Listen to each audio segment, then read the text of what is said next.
Hey guys, and welcome back to the channel. In today's video, I will be going through my Supercoach team or my potential Supercoach team for round one, talking about some potential changes I might bring into the squad, and I'd like you to let me know of your squads and some changes I should make in the comment section down below. So I'll be going through this pretty cohesively from the defenders down, and then going through the bench at the end. So without any further ado, let's get into it. So in my defence, I've got Dan Houston, Sam Doherty, Dylan Robertson, Stephen Hill, Hayden Young and Will Gould. And I've got Houston and Doherty there. They're pretty much locks for me. Houston being a dual position player is really important. And I think that if he can get some really valuable midfield minutes, he'll be really, really important, and he'll make a big difference in most people's squads. If Doherty can get back to anywhere near where he was before he went down with his ACL issue, he could be a premium defender, and I think he'll get back to that stage, which will be really good. Dylan Robertson is really, really cheap for what he could actually do. Obviously, he's very injury prone. Oh, I shouldn't say injury prone, but he has got a heart condition which has seen him miss a lot of football, so I think he'll be, if he's still a bit iffy on that, I'll have to take him out sooner rather than later, but I think he can be really, really good for what he can bring. You know, he'll be a very valuable part of St Kilda's defence, and if he can get back to anywhere near where he was in 2017, he was pulling premium numbers, so hopefully he can get back to where he was. Stephen Hill now is a bit of a weird one. He's really, really cheap for what he can do as well. Dual position, he's looking really, really good over in the West at the pre-season training they've got going on over there, and he can be really, really valuable for his price, and being a dual position player makes him even more valuable. Alright, Hayden Young now and Will Gould are my rookies. I've had a bit of a look at these two, and I think that especially Hayden Young will definitely be able to fit into Freo's defence quite nicely.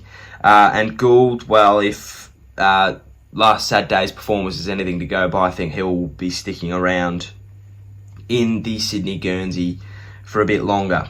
Into the midfield now, and it's very Western Bulldogs driven. Nearly half of my midfield is from the oldie Footscray. So we've got Jack McRae, Paddy Cripps, Josh Dunkley, Paddy Dangerfield, Marcus Bonampally, Matt Rowell, Marlon Pickett and Jack Bytel.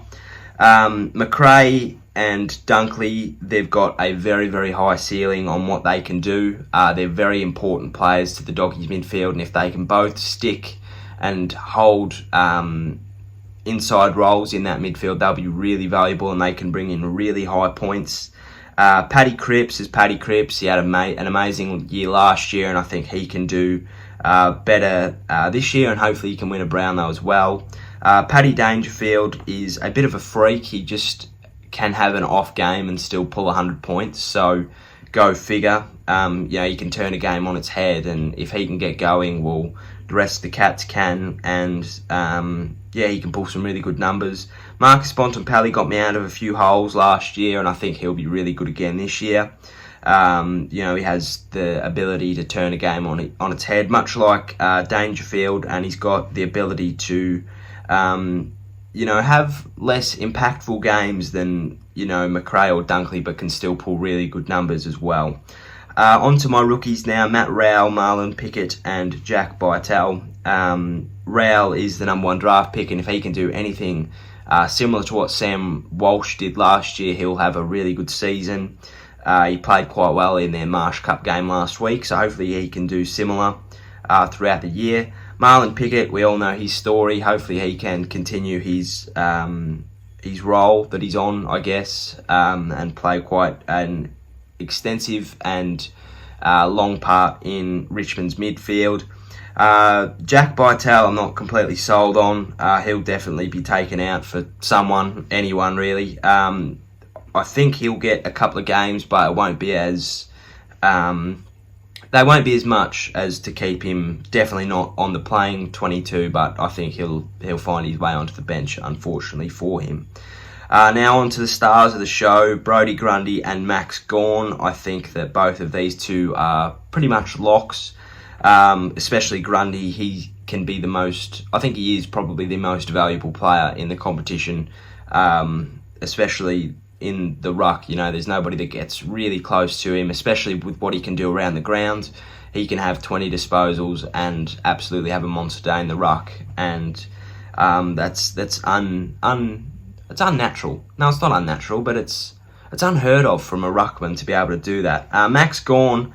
Now, I am a St Kilda man, but I have, and this might be outlandish, but I have been thinking about taking Max Gawn out for Rowan Marshall.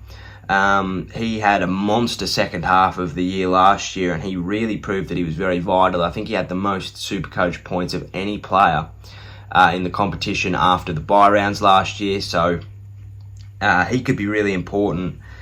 But with Paddy Ryder coming into the St Kilda squad, I think that Marshall's ruck minutes will be a little bit impacted by that. But if he can go down forward and kick 2 goals a game, that's just as good. So I'll keep an eye on both of them in the season.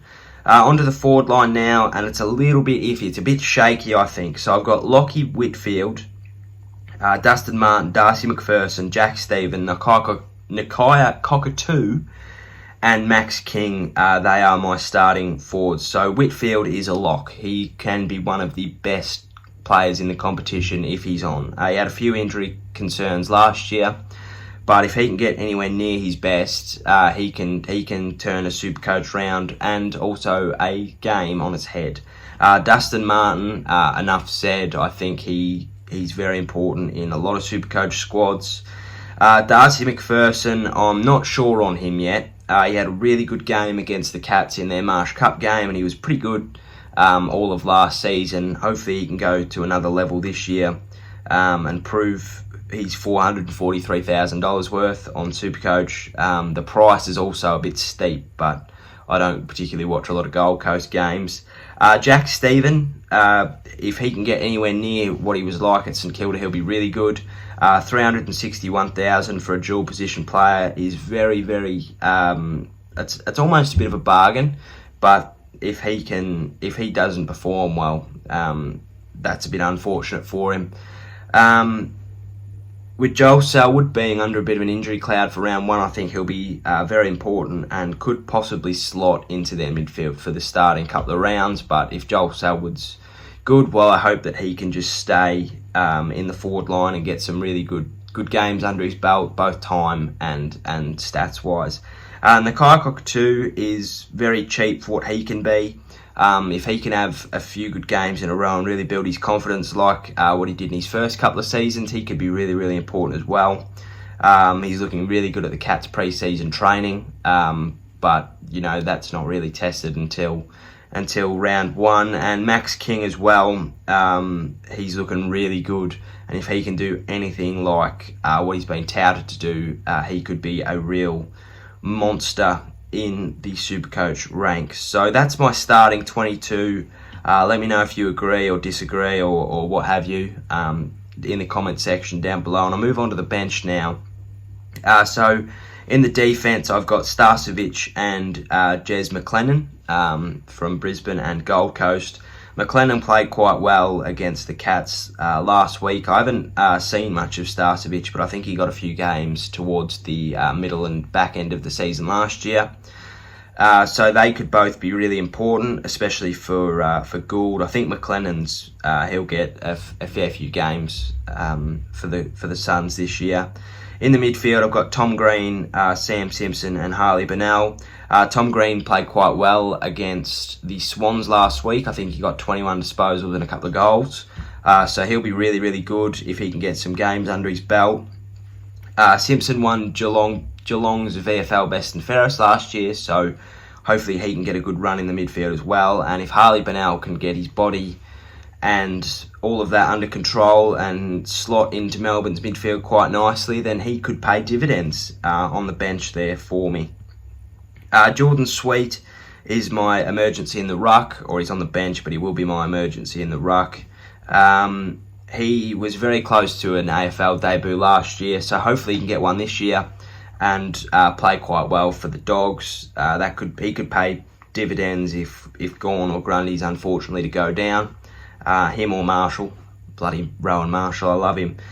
So yeah, he could pay dividends. And now onto the forwards. I've got Darcy Cameron and Brad Close. I've chosen Brad Close just because he was really cheap. I don't know anything about him.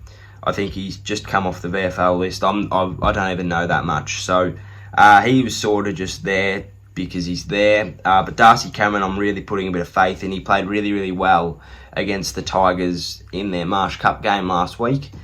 So if he can do anything like that and keep his spot in the Collingwood team, he'll be really good. Dual position player as well in the ruck, so he could pay dividends twofold. Alright, that is my squad. I hope you enjoyed today's video. If you did, leave a like and a subscribe. I'm hoping to bring out more AFL content as the year goes on and branch out my channel a little bit as well. So yeah, if you enjoyed this sort of stuff, let me know. And yeah, thank you for watching. I hope you enjoyed, and I'll see you next time. So have a great weekend and goodbye.